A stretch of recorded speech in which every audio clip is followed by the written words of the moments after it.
Hi!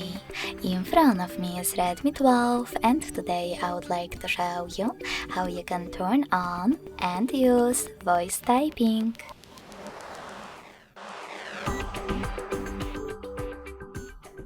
Begin by accessing your device's keyboard. If microphone icon is not visible at the top right corner of it, select this gear next to clipboard. Then tap on voice typing in keyboard settings and tap on this switcher next to use voice typing. Following that, go back to your keyboard and tap on microphone icon to start typing. As you can see, voice typing is on. If you wish to turn it off, tap on this same icon.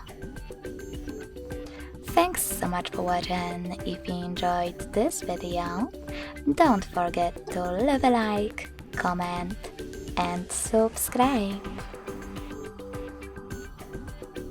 Bye!